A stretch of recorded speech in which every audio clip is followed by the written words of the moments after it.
Yes, yes, yes. Patio PolitiCz, man. It's your friendly neighborhood, man. J5TH live in the compound, man. I got a very, very special guest that's live in this mother right now, man. This is my brother, man.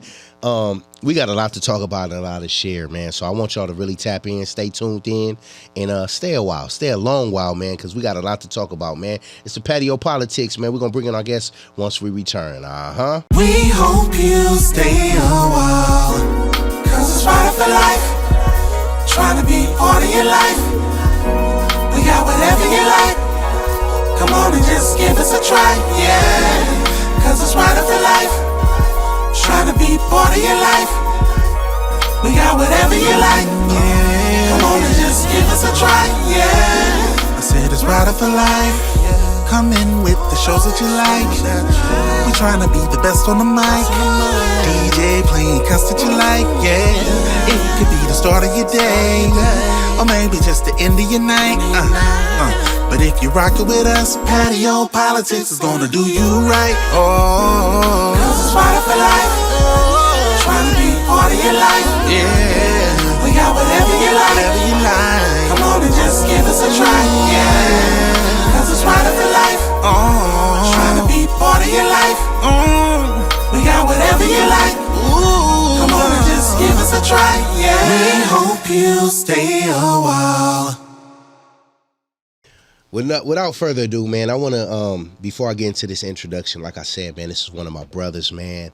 Blood couldn't make us any closer than what we are, man. Very talented, beautiful, blessed man, genuine spirit. You know what I'm saying? Thankful to have met him, man. I ain't going to do all that, man, but let me get into it, man. I want to introduce, man, my brother, Tyre Mills, man, in this motherfucker, man. What's going on, y'all?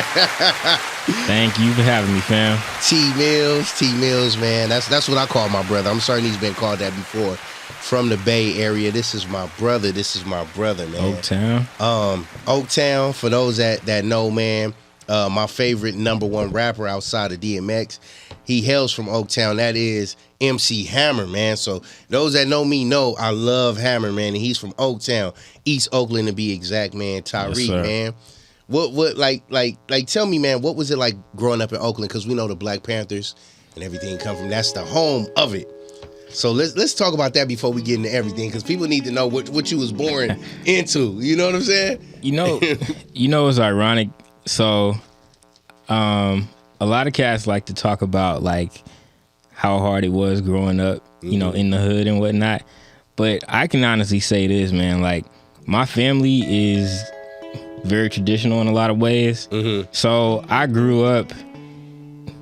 I lived in the hood, but I was not like of the hood, if that makes sense. Yeah. So, one thing I noticed, like, sometimes I ain't gonna throw no shade at LA people, but sometimes it seems like LA people seem to think that like their version of the hood or how they grew up is like the only way that the hood is. Yeah, true. But literally, like, when you talk about the East Side all the time, like, bro, when I come to your house, my neighborhood is exactly the same. The same shit happens, the same kind of people, the same incidents. Matter of fact, a lot of times what I would say is even rougher about Oakland is a lot of the stuff that happens is not even gang related. Yeah. It's just like cats who be in the random beefs. Not only that, you could say gangs are corporate out here compared to like Oakland. Not up there, bro. Like, cats be starting crap over, just having a bad beef with somebody from 2 months ago over somebody who lost a pool game, nothing that's even like colors related or has any principle to it. Not saying that, And I was gonna say that too. I know in Oaktown, man, it ain't really color based like how ours is. Right. You get what I'm saying?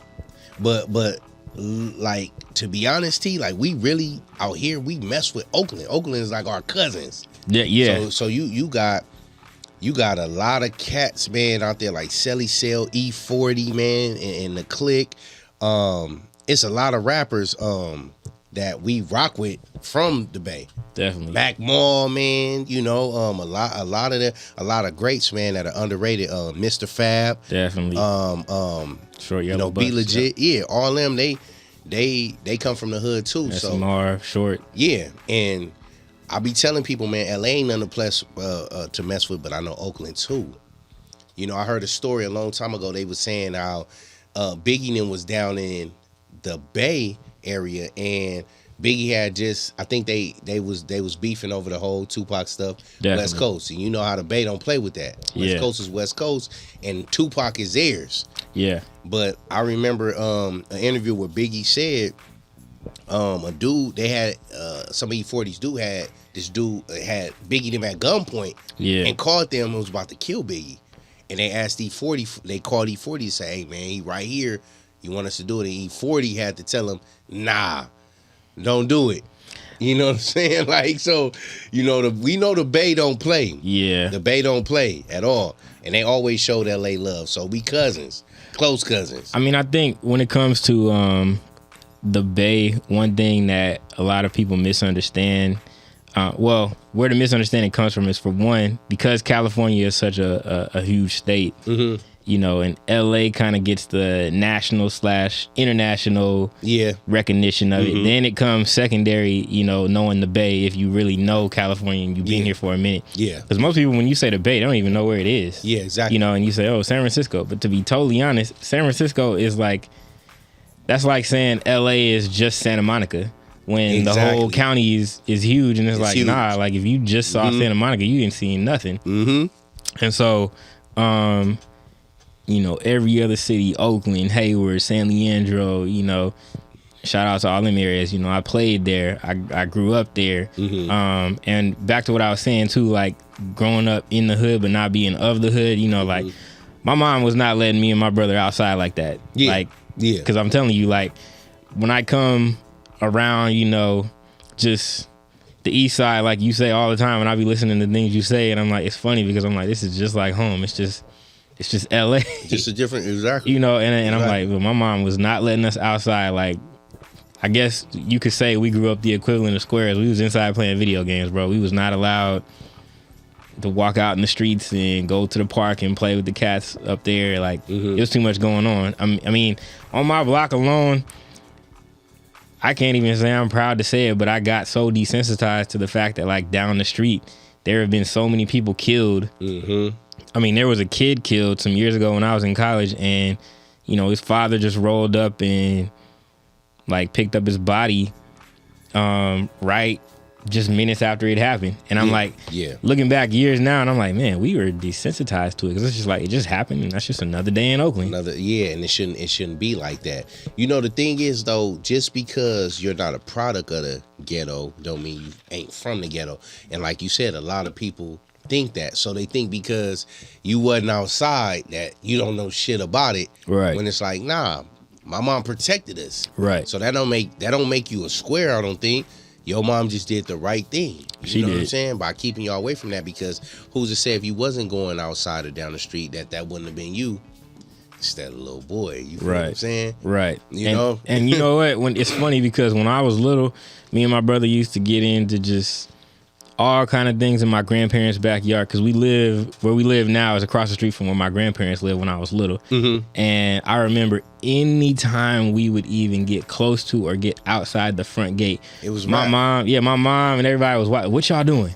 You know, and I'm like, man, why we can't, you know, even on the 4th of July, don't go close to the street or nothing. I'm like, man, just extra overprotective. And I'm like, I'm looking back now and I'm like, yeah, I see. Like, but and see, we don't understand that shit as kids, because we like, man, you see all these other kids. Yeah, everybody else get to play outside. Everybody else get to play football on the street. And you know, but you know, I, like you said, I overstand now, because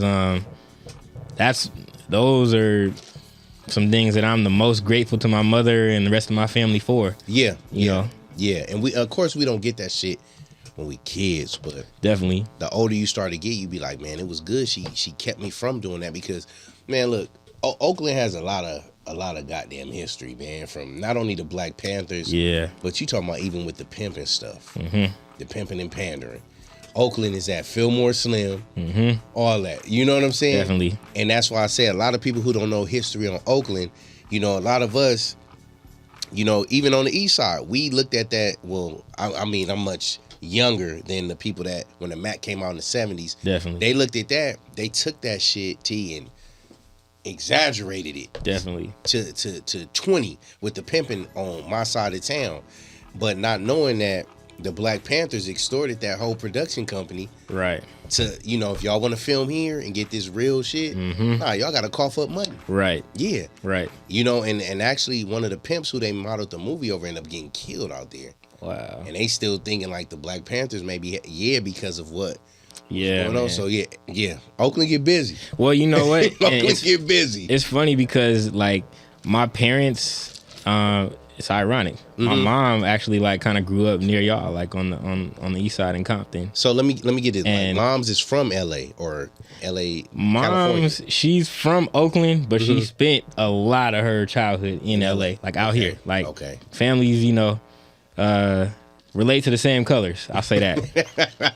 Yeah, that's good. Real That's talk. good. That's good. Shout out to moms. Yeah. But the rest of my family, being from Oakland, very prideful in Oakland. And it's like, as I grew up, Oakland and the Bay in general, you have a lot of pride in the city. I won't say, I know people from LA, you know, definitely, you know, go hard about where they from. But like in the Bay, like you see it in our sports fans, you see it in our art culture, you see it in the food, everything. And you know, and the funny thing is, people don't be knowing about the Bay because like we got championships in every sport.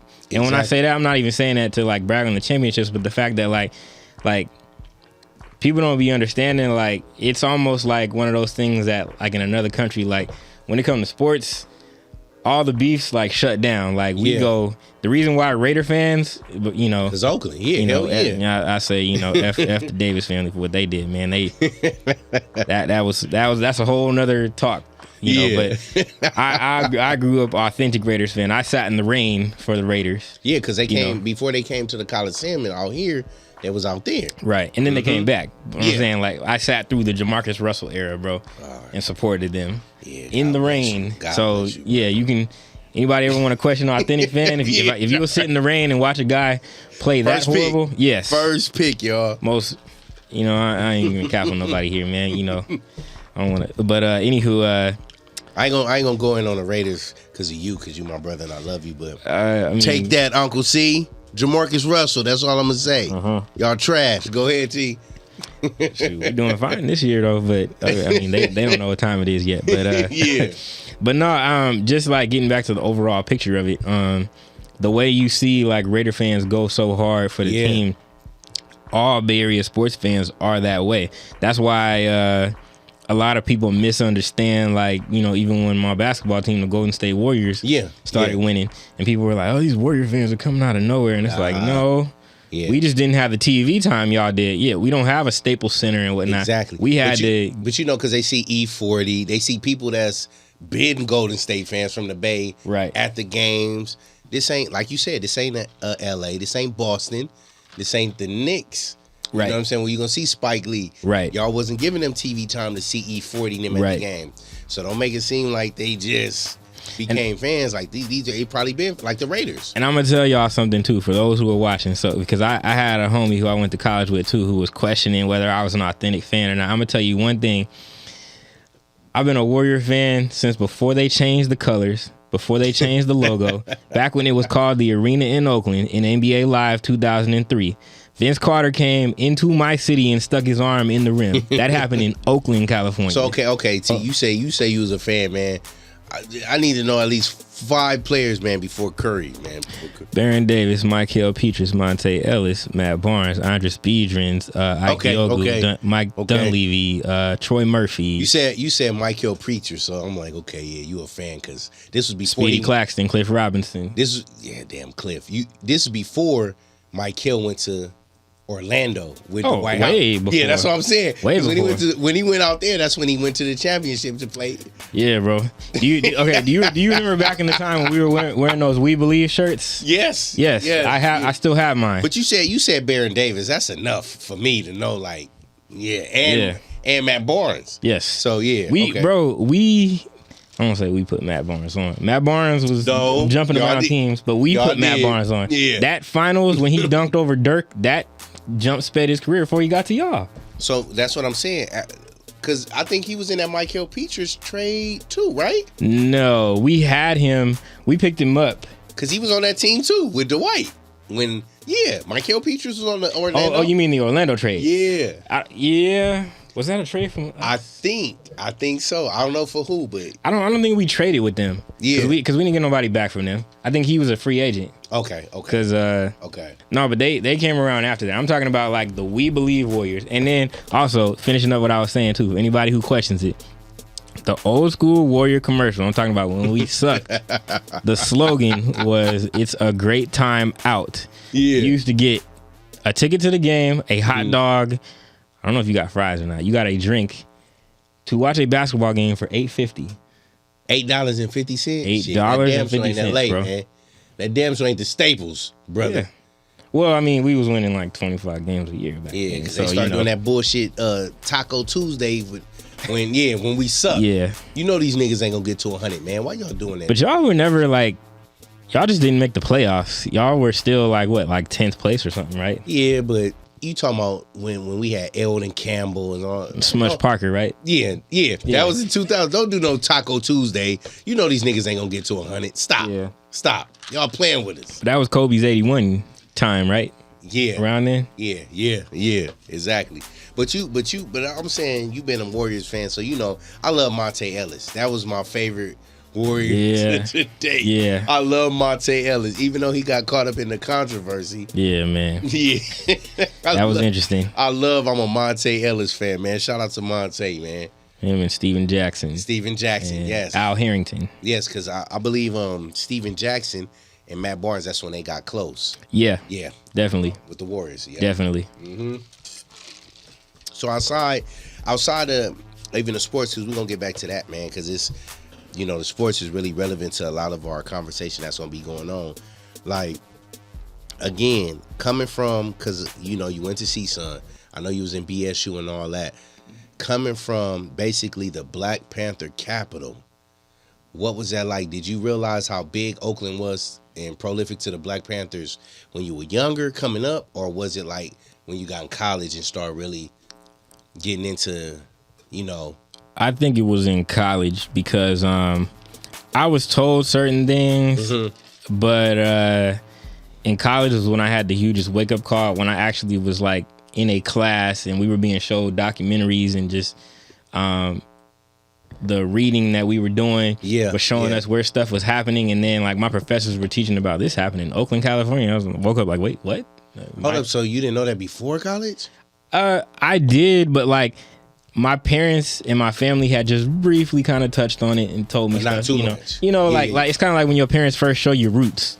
You see it, but then when you learn about it in school, and they go into depth and they talk like, this is where that happened. I'm like, oh wait, this is where I'm from. The park I used to play at. Wow, this is where that happened at. And so, even the funny thing is that didn't even have nothing to do with me being in BSU. When I look back now, it is a heck of a testament, but that didn't have nothing to do with it back then. I was just at the time I was more passionate about being an activist, and then I participated in a march where we actually stood toe to toe with the police. Almost got arrested too, and it was at that time and just the way I saw people handle the whole situation that I realized, like, okay, look, this is the initiative and the idea is good, but like there's got to be more done than this. We can't just marching ain't it. Now tell me what got you into the whole, we're gonna call it activism.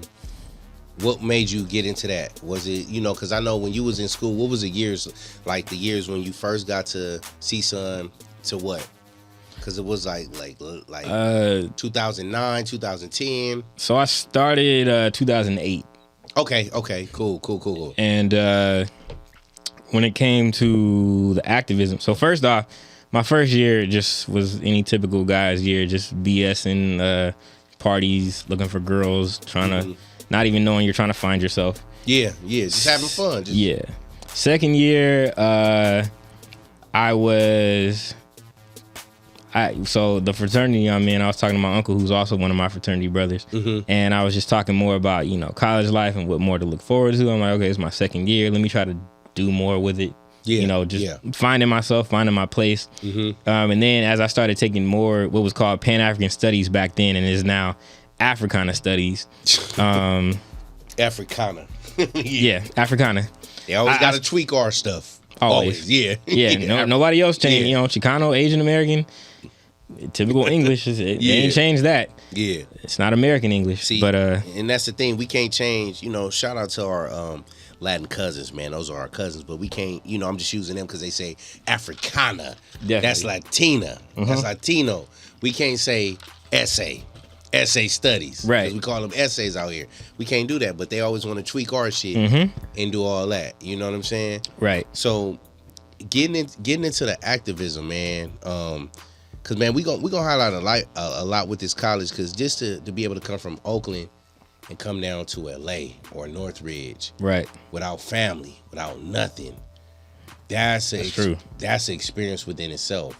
Talk about that. So you want me to start kind of like on a timeline, or? I mean, just when did you realize, okay, this is the school I want to go to, in another city, away from my folks? So a lot of people were chicken shit, right? That be scared. They want to stay close to home, right, just in case when the going gets tough, they can run back to mommy and get on that titty. But you left, and it's like shit. It's one of them. That's true. I ain't got the rope, so if I crash, yeah, I really didn't crash. What made you make that decision to make that leap? The funny thing is, man, I don't even think I realized all of what I was doing at the time.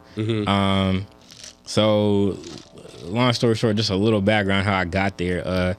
My whole calling at the time in my life was baseball, man. I loved baseball. That was in my heart. I played baseball for like 15 years of my life. So since you was a little boy. Since T-ball, that was it. I remember T-ball, I played 1 year and that was it. Baseball ain't for me. Yeah, I mean, back then too, baseball was more associated. I mean, it still kind of is, but it was more associated, being with the Caucasians. And then as I got older, just them and the Latinos. So you didn't see as many black ball players. Yeah. But that was everything. My parents wasn't even interested in putting me in anything else because I wanted to try other things, football, basketball, karate, and whatnot. But they was like, no, and I was good at it too. Yeah. I had college coaches looking. I had some offers from D2, D3 schools. That's major though. But the thing is, there were just other things going on in my life at the time too that complicated that. And I am most grateful to God God, that I could be confident in myself to turn away from it and say no, because I had other people at the time that were like, I think they wanted it more for me than I did, and I wasn't for yourself. Yeah, and I wasn't phased. I wasn't phased by it because I knew certain things I wanted out of my life. The way I actually ended up down here, which is ironic, is because I had like a hunch in my spirit that I wanted to do film back then, like from 16 years old. So what was that hunch at 16 that made you, because you still was playing baseball? I had, right? Yeah, see? I had a little like cheap camcorder from Costco that my grandfather had gotten me that I had let get damaged by water. And I was trying to film my Legos and then add little music over it, and filmmaking. And I didn't know how to edit or anything, so I just took index cards and wrote credits on there and put it in front of the screen and hoped it would focus. And no, I'm saying this is great because it's other people that do that may. Yeah, man. Look in hindsight and say, man, this shit is weird, man. I'm the only person doing this shit. Looking back now, it ain't weird. I don't see how I did it, but yeah. Yeah, how I was preparing you then. You know what I'm saying? So, but go back into it. I'm sorry. So yeah, that's just a little bit of backstory how I got there. So I got to CSUN because that's what I originally wanted to do. Had a little falling out with a family member at the time that kind of discouraged me, and I wound up majoring in kinesiology, and I hated that shit. So what's for the college illiterate, what type of field is that, or what is that? Oh, see, and that's what most people ask too. I don't know what the hell it is. Kinesiology is a study of movement, i.e. it means typically careers centered around athletic training, physical therapy. Got you. Anything to do with healing injuries or helping people who are disabled play sports. So real quick, man, if I want to take, you know where I'm going with that. If I want to take that, right, to implement that in my, like, what I want to do, right? Because you said like physical shit, like with touching women, massaging them. Man. Okay, that's a no. No. Go ahead. That's what I'm saying. Would I be able to take that? How long would I have to be in college? About the same amount of time you would for men. I mean, it's not a. Oh, you mean specifically for women? Nah, it could be. It's gonna be for men too, whatever. But I mean, they ain't gonna be in my trade once I start doing it. Like, how long? Because that's like massaging, kind of, right? A little bit. Yeah, you know what? Even though I hated it, I'm not gonna hate on anybody who did it, because when I was in those classes, those people did work their asses off. I just knew in my spirit it wasn't for me. But just to answer your question, I stopped thinking about that. Yeah. Because we live in a Me Too era right now, and now that's the unfortunate part. The Me Too movement takes no prisoners. They don't give a damn about your motives. They don't give a damn about how good of a guy you were before. All they got to do is assume some shit on a bad day that they're feeling bad and ruin your whole future. Oh, that's why I tell them straight out. They don't have the integrity to call out. I'm gonna touch on you. You getting touched. You get what I'm saying? That's a disclaimer. You getting touched. So if you come in here, you want to get touched. Well, and see, in a field like that, bro, I just I don't know. It was a lot of I just didn't want to be spending my life wrapping people's ankles and kind of like the knockoff towel boy, if that makes sense. Yeah, no, that's what it is. Well, so kind of though. So here's the thing: people who go into physical therapy and stuff, they open up their own practice. They can work at hospitals and stuff like that. Exactly. But eventually, once you get down to the nitty gritty of your major or what you want to do, a lot of people don't work in their major because that is the point where it has to be kind of like a calling to you. It has to be in your heart. Real talk. So like the way we do this is what's in our heart. So I went through college majoring in kinesiology while I was still doing general education and other requirements and stuff. Basic general classes or what they call lower division classes. Yeah. Once you get in those upper division classes, it's focused. Like I had a class where I had to actually report to a school, to work on motor skills with little kids. You have to love that shit. Yeah, like for real. Otherwise it's a drag. And unfortunately, people don't teach that for film. However, you know what I'm saying? Right. We're gonna take a quick little break, and then when we come back, man, we're gonna get into all that other great stuff, man, and finish talking to my brother, man, about C-Sun, Oaktown, all that, man. Yes, sir. Why you acting so strange?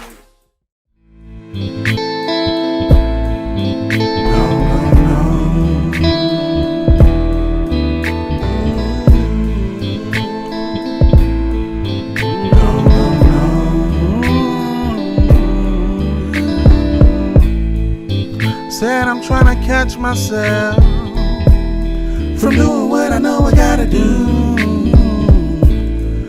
Taking lives without no shame, while having nightmares for the pain. I'ma make you mine. All smiles, no trouble. If you rollin' with me, ain't no nigga like me. I'ma show you, baby. I'ma make you mine. Oh, my 1987 be the era. Open up your mind, I'ma make your vision clearer. Come in poly, cause you probably be the finest off the mirror. I'm a hard act to follow. Why? 5, keep it realer in the sweat hotel. I love to make it last. They barely made you come, I make you everlast. You dodge the bullet last, you be the perfect picture. I see your situation, and baby, he don't fit you. See, a king needs a queen, but a goddess need a god. Yes. I'm a guest tonight, y'all. Yeah, exactly, man. You won't T cussing your ass out, man. You know I be on set. But we back, man. We back. So we was talking about just the whole transition into sports thing. So before we get into the middle of the transition, coming from it, you came out of playing baseball. So how long were you playing baseball? Man, I was playing baseball, I would say a good 14 to 15 years of my life. Every single level of Little League up to all travel and tournament, what y'all would call in basketball AAU, but the baseball equivalent of that. And I won some championships and medals in that too. Damn. So what position did you play in baseball? Shortstop. Okay. And the funny thing is, I have much. I'm much grateful and thankful to my pops for. He taught me how to be a utility player. So okay, let's for people that's listening, like, utility, what the fuck? Like, let's give them that don't play baseball. Let's give them a utility player reference in football or basketball. So what's ironic is I actually probably grew up with a different mindset than most athletes because I was a utility player. So when people would ask me that question all the time, I never actually had a direct answer. I enjoyed playing pitcher and center field most, but I played shortstop for most of the teams I played for. And then as a utility player, I was able to play everywhere. And my dad, for a while, I didn't even understand that, but I was grateful because every team I got on, I could play any position on the field. And the difference in baseball is you can almost play any position if you have a all-around athletic build. You can't say that for other sports. Football, you got to be a certain size to play lineman, and then, in kicker, you got to have a strong ass leg. Not when you playing for the demos on the east side, man. They was putting dudes there that weigh 15 pounds, man, at lineman. I mean, come on, bro. You can't I tell played me lineman one year, man. I was getting my back blown, man, by them big fat dudes, man. So I play every position with the demos. I'm sure that whether you're on the east side or in Oakland, you're not going to put a center in football who's 5 feet, 100 pounds. Man, I'm telling you, they do that out here. Okay, I mean, because they got their favorites, and if you ain't their favorites, man, look, if you ain't a part of their clique or camp, they putting me, Kendon, and Inv on the line, man, to block 300 pounders, man. And they not hearing nothing. You getting cussed out, you weak, you soft, you sorry. Like, nigga, this nigga 200 pounds heavier than me, man. What are you weak, you sorry? Like, that's how. Yeah, man. I mean, y'all got the heart for it, though. Yeah, we got the heart, but when you getting pancaked, you just better tell your QB pounders, he better run faster. Nah, for real. I hope he run fast. You know what I'm saying? Yeah, you gotta tell him, that QB better be ready to roll out. That's how they do, though, man. So with baseball, it may be different because my only experience, man, with baseball was T-ball. Okay. I played 1 year of that, was done with it. My second encounter after that, it was just like, nah, Pops, I'm done. I want to play basketball, football. I'm not catching. I'm good. Yeah. You get what I'm saying? My second experience was my little brother got hit in the nose with the baseball. Older. Yeah, a lot I said, of people I ain't playing that. And when I asked my brother when he came home from after that, I said, you playing? He said, I'm done.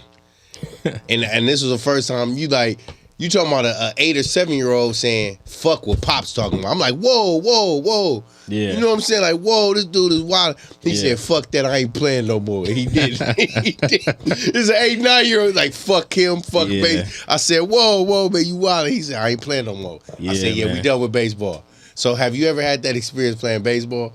You talking about like just getting hit in the face or almost? Oh, yeah, man. Yeah, I've had some serious injuries. Actually, an injury that kind of prevented me from playing again, even if I wanted to, man. I've torn my rotator cuff about 3 times. Now, the rotator is because you was pitching, though, or what? Or one of the times was because I was pitching. Another time, I just strained it because I was just playing too much. Another time, I actually strained it in basketball as part of a greater injury.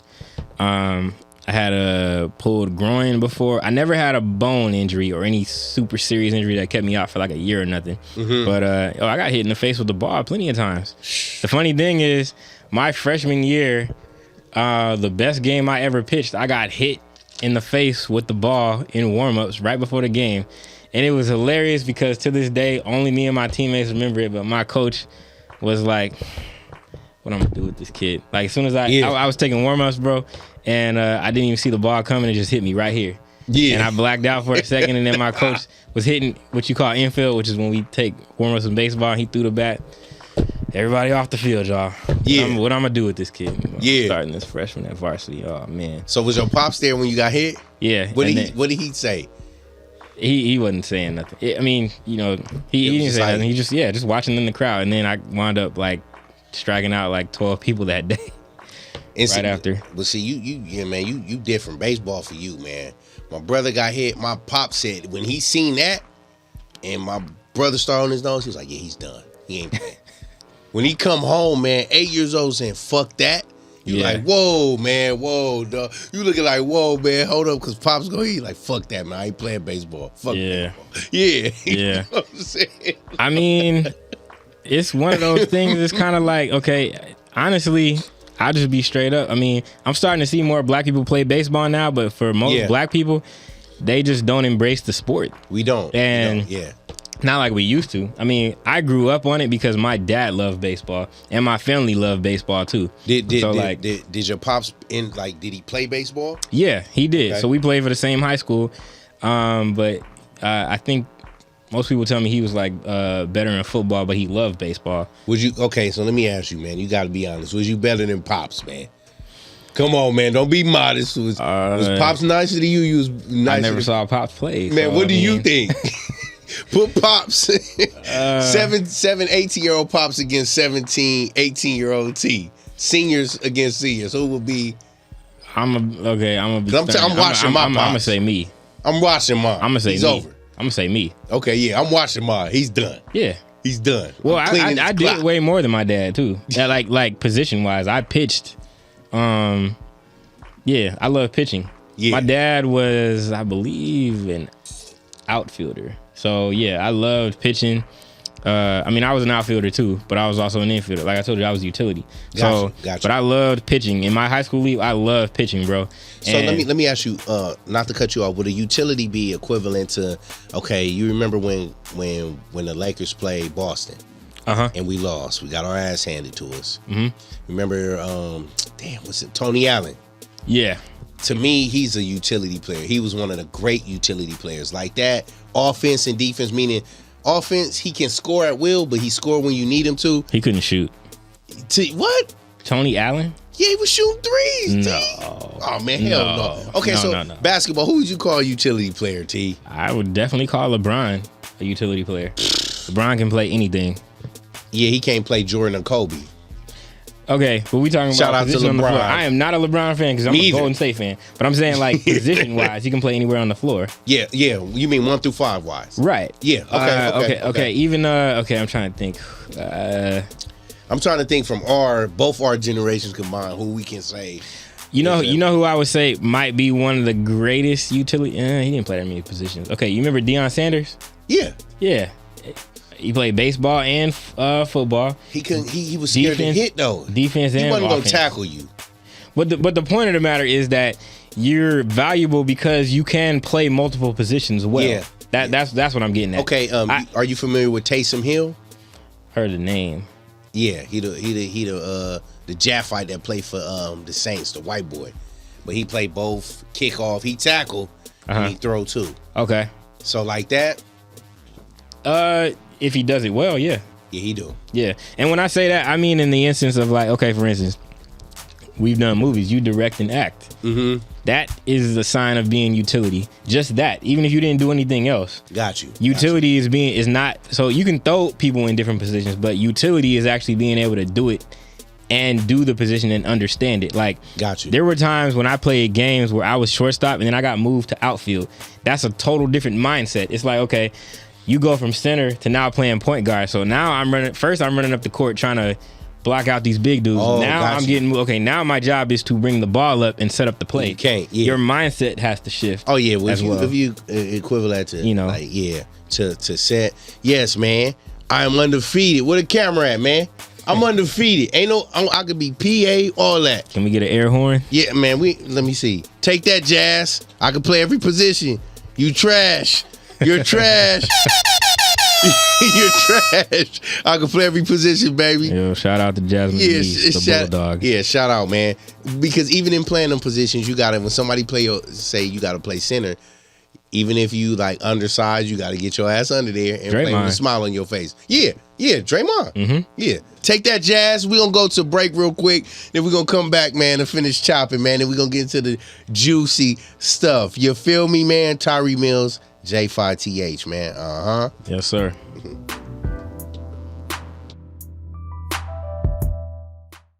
When the director came to me in regards to who was going to be the DP. And me being annoying to him because it's always written on his face when I ask him, because I have to be on time. Like when the director, they don't understand, when the director on my ass, I gotta be on them. I know you guys, Tyree is so serious all the time. Say, Tyree, smile. Yeah, I'm smiling, see? That's okay. That's a real smile.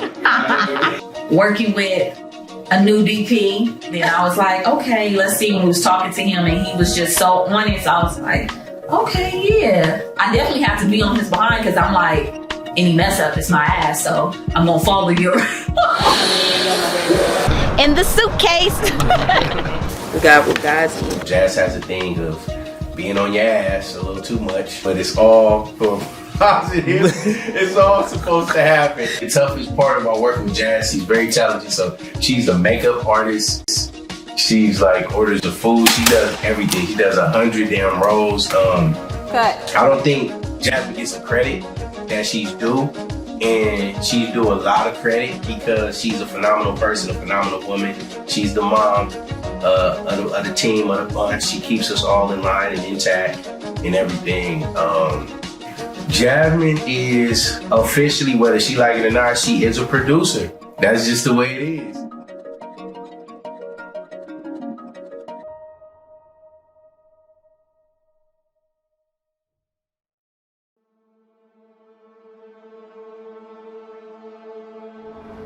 Justice, I assure you, will be served.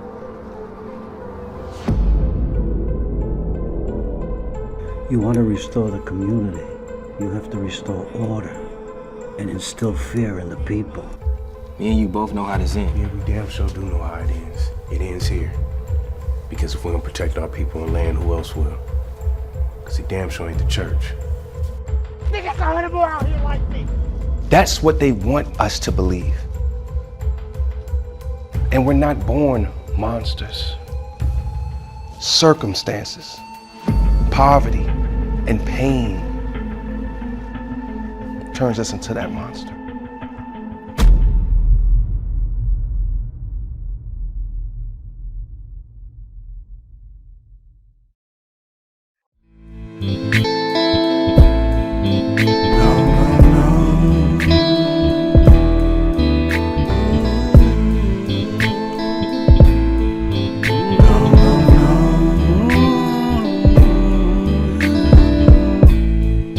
Said I'm trying to catch myself from doing what I know I gotta do.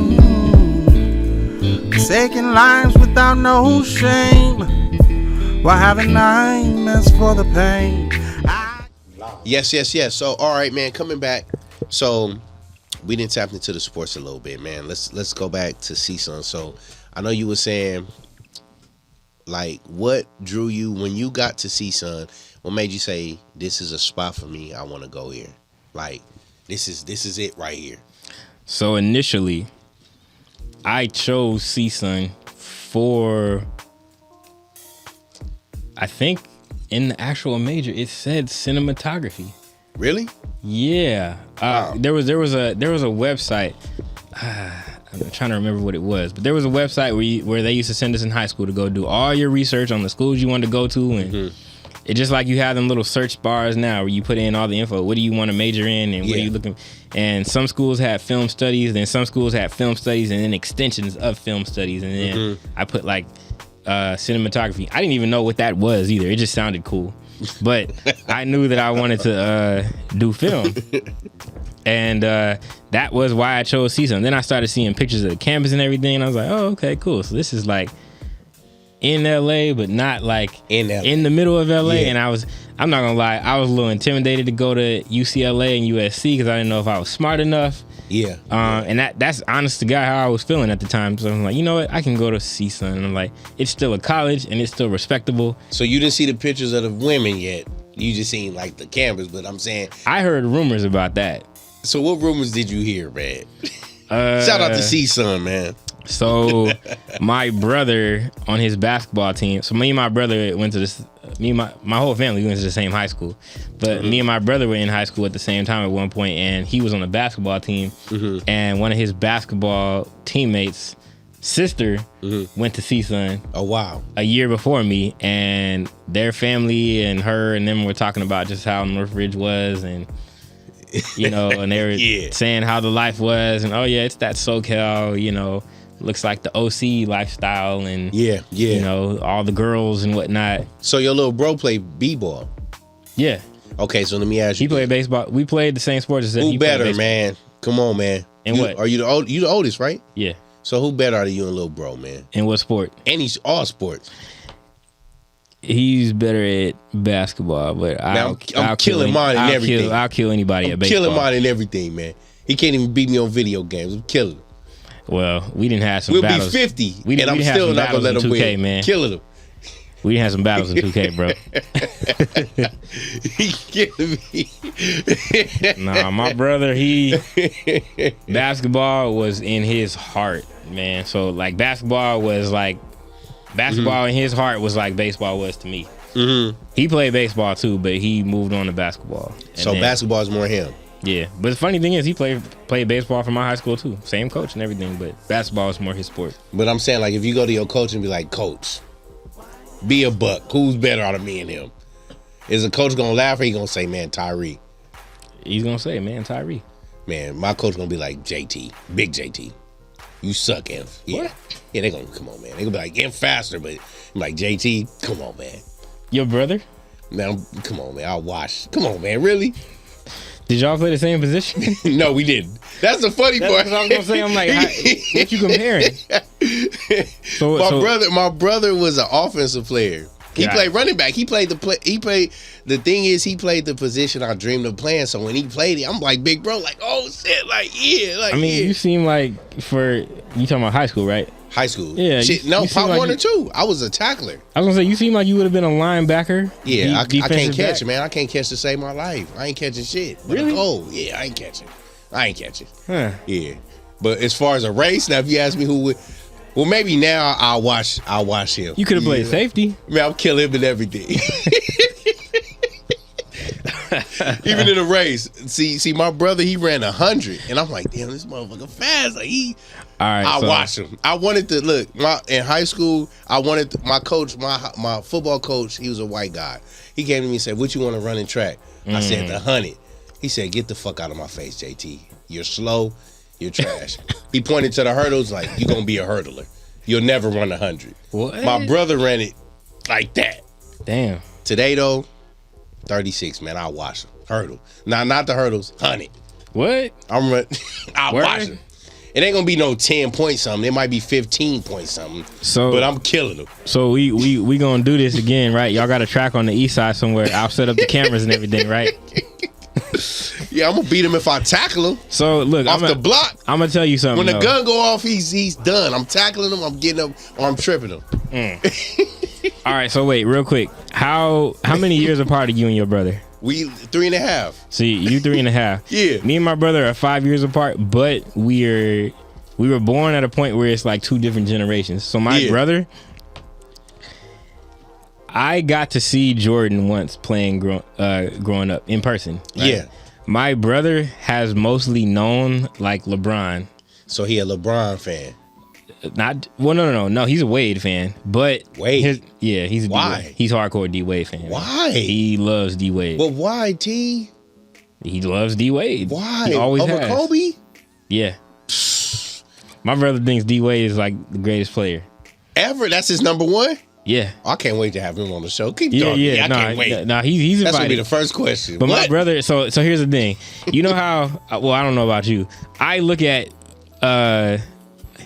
Even though I didn't like Kobe, I respected him. Mm-hmm. I look at a certain way of playing sports differently, like probably how we do old school. Yeah. He's more into like that. He's cool with the whole, how James Harden be doing that, kick the foot out and try to extra draw fouls and all that stuff all day. Like ticky-tack stuff. Yeah, I ain't with that. So when you talk about like being better that way, he's cool with all that. When I was in school, I played against the cats who wanted to elbow you in the jaw and real talk. Play basketball. Call a foul. What is that? They don't know foul. Yeah, exactly. So that's why I say it can be a little different there. But he excelled at basketball. I didn't even really start picking up basketball more till he did, honestly. I was all baseball. So he played baseball too, but he found basketball was more his passion. So yeah. So the topic, man, just to get back to it once we get into the CSUN stuff and the deep stuff. Got it. It's called Camera Flicks and Psychological Trips. Ooh. Yeah, that's deep. Right? Yeah. Right? So we ain't gonna get into the camera flicks, but just I believe that psychological trip coming from, I think it takes courage and bravery from anybody to go from one state to another. I mean, not state, but I'm saying city, state, whatever, because you so far from home. So when shit get bad, it gets bad. Yeah. Because you can't just go down that 405 T and go to your auntie house or your mom house. Yeah. You like, shit, I gotta go 8 hours up. So what was that like? What was it that made that decision? Like, nah, this is where I'm going. I'm coming here. Fuck it. Let me just. So I put it this way, man. I give a lot of credit. I give all the credit. What am I saying? A lot of credit. I give all the credit to God. Yes, sir. Yes, sir. Definitely. I look back on certain things now and realize that I didn't even know what the hell I was getting myself into a lot of times. Mm-hmm. Even when coming out here, because I have always been a person that is very hard on myself, and I would downplay a lot of shit that I would deal with, only to look at it years later and be like, damn, I really dealt with that. Or like, how the hell did I get through this? Nah, real talk. And so, like for instance, I'm sure my family's probably watching, and I've never said this to any of them out loud, but I struggle with being suicidal. 4 different times, and I used to bawl my eyes out over it too, because I felt so bad for feeling that way and not wanting to disappoint them.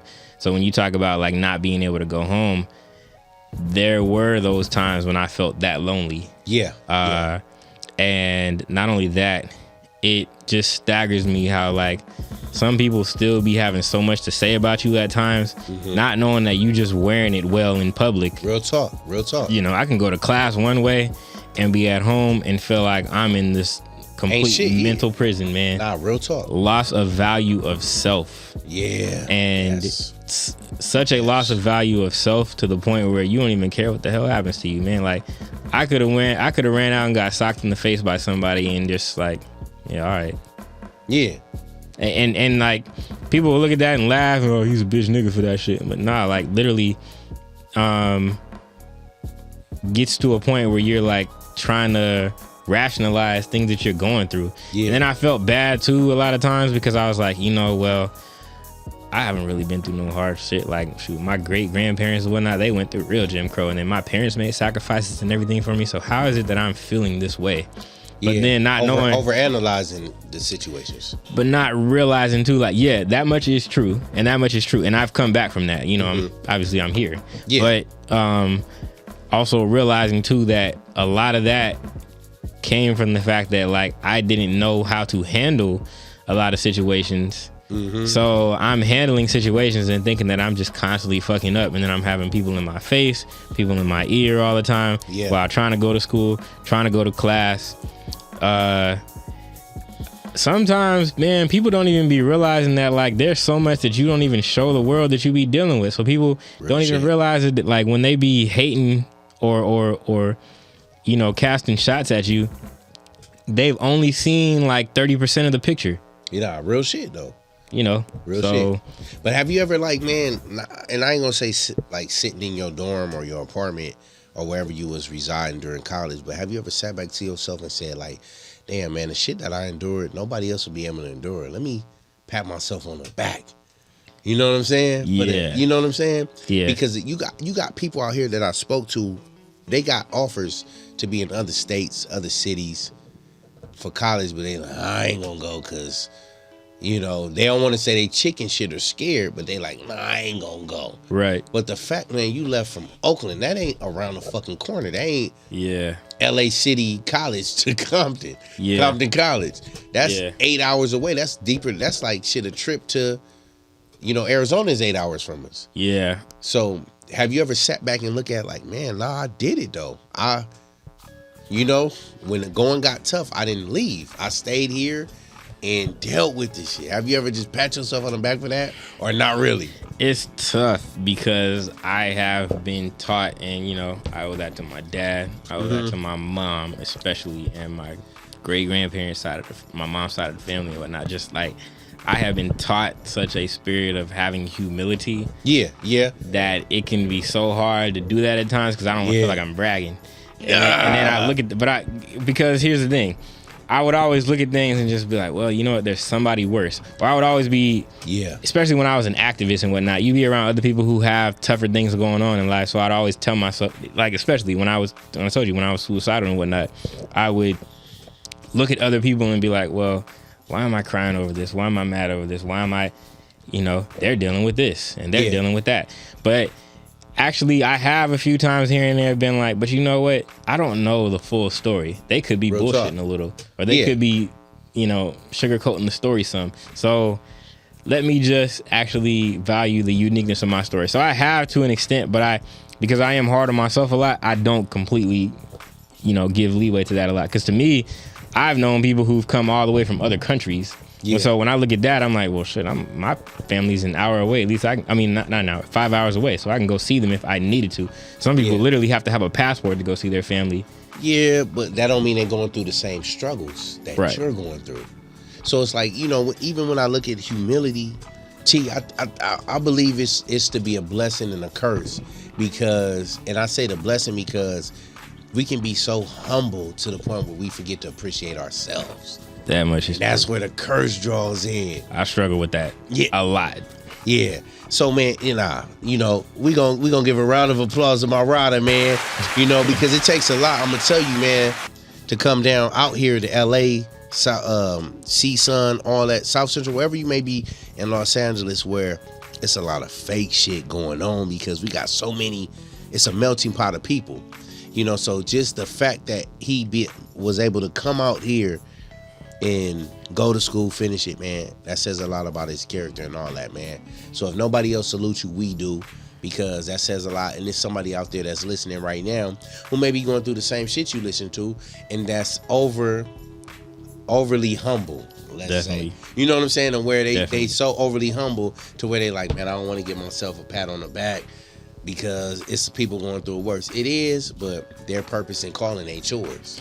Well, you know what? On that note, I don't want to derail the show or anything, but let me just say to that, I once was able to help a frat brother once who went through something similar when it came to suicide, and actually a few other people who went through it. And I think my testimony from being suicidal was not for me to actually kill myself, but to be able to reach others, because I had a frat brother at the time that was I don't want to elaborate on the story. He was about to do some shit that could have caused us a lot of trouble. Yeah. And he was dealing with the same shit as me. And when I opened up to him and we talked about it and we realized we had the same story, and you don't hear it often, but like as two heterosexual men, just going through a breakthrough experience, like we was able to cry with each other on the phone. And we strongly say heterosexual, yo. Literally. I mean, unfortunately the culture we live in, just we love women. They attack us for it, but some love a lot of women more than others. we was able to really connect on that, because here's the thing, man. I might get in trouble for saying this, but I've always used the example when I try to help others. I think that being suicidal is a lot similar to like when a woman is pregnant and a man is trying to like tell her, oh, it ain't that bad, when you could never actually experience that shit. Real talk. So when hear that, ladies?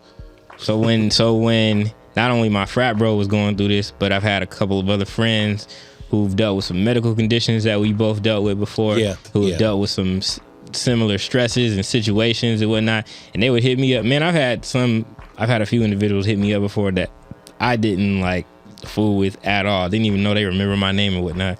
But I was like the last person they even remembered to hit up. And for a minute I was kind of like, why this person hitting me up? Like, you don't ever talk to me. Like, I'm, get the F out of my face. But I'm like, you know what? No. Let me slow down. And then when I talked to this person and then realized, okay, no, this was meant for me to help them. And then when I talk to them, they feel so liberated, because people feel alone They do. when they deal with stuff. Especially suicide. Right. And so one of the things, like for instance, my bro and this other girl who I actually didn't go to school with, she went to a school across the city from me, but we knew each other through mutual friends, went through it. And the reason I use the example of like women being pregnant is I would tell them, I was like, hey, look, man, like, because they would complain to me and they would just be like, man, this family member or this person or so-and-so, they just don't get it. And we'd be like, you know, bawling in tears on the phone and, you know, and I'm like, look, I know I didn't grow up poor or this way or that and you didn't have this, but I'm just, you know, I don't want to be this way. And I'm just, you know, I just don't see an out for my life and whatnot. Or, you know, I'm trying to figure this out. I'm trying to figure this shit out. I don't know how I'm going to deal with this or put this back. And I was like, hey, look, at the end of the day, you look at those people as in like, they have not been to the point you're at. Real talk. They cannot understand it. All they can try to do is understand it from the outside. It's like watching a woman with, I don't know if I'm off pretty, with this, pretty but, much it's like a woman attempting to teach us what it's like going through pregnancy. Or to push a baby out. And it's like, look, you we don't know. You can, as a man, there's no possible way you can know. Or even postpartum. Yeah. Well, I'm not going to say postpartum because I feel both parties go through postpartum. No, that's facts. You know what I'm saying? That's facts. Take that, women. That's a whole How you like that? That's a whole nother broadcast. Come see me. You know, because they hear that and think it's just them. No, it's like, shit, it's the baby out of you now. I'm stressed too, God damn it. Well, I was here with you. What's up? Yeah. You know, take that, women. Come see me, man. But we're going to get back into it, man. We're going to take a little small break. Psychological trips and camera flicks, man. We getting deep. So y'all stay with us, and we're going to stay with you, man. Patio PolitiCz, Tyre Mills, J5TH. Yes, sir.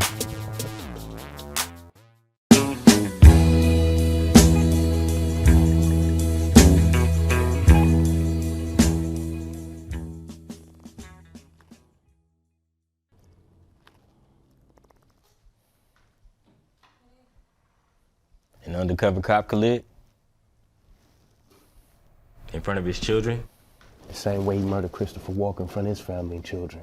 But I don't see you too concerned about that, now do I? You know you can't keep this up, right?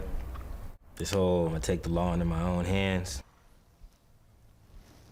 If my people, who are called by my name, will humble themselves, pray, and seek my face. Put on the armor of God, so that you may take a stand against the devil's scheme. For our struggle is not against flesh and blood, but against the rulers and authorities and the powers in this dark world. Don't play that game with me, Mark. I know the same Bible you know.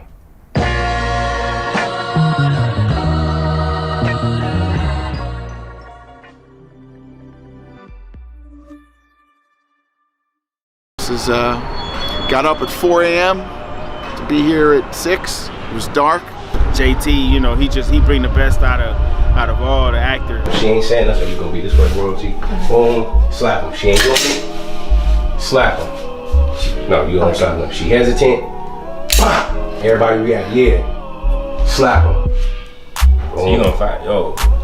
Yeah, I'm gonna fire it. Damn. Okay. Yeah, I'm gonna fire it. So they gonna That's jump. good, because I'm gonna definitely try. Everybody go. Well, nobody's over here, right? It'll be one. The one no. You bring it this way, so it won't be nobody over here. Okay, that's perfect. So when I got the gun on him, I'm looking around like, When I bring her right here, right? Yeah, you just gonna toss her all to the back here. I stand over here in the cut. Mm-hmm. He's excellent. He's great because, first of all, he's a great actor himself, so he knows the process. So he talks to you like an actor, so he knows. I mean, obviously he expects you to do your homework, but when you're there, he wants it. He wants it to come off very natural. Okay, yeah, this will be the real slap. Are you gonna do? Is it gonna be like the away from or actual contact? No, actual contact. Okay. Yeah. If we don't have enough girls, that girl that walked in, she can even just sit down. Yeah. Okay. And he can hand her a blunt or hand her the drink or whatever. We should do that. Yeah, that way. Very professional. I Writer for Life. I love Writer for Life. Oh yeah, I mean they're great. I mean for me, I came in sort of as felt like an outsider, and after the first rehearsal, like family. Yeah, I felt family.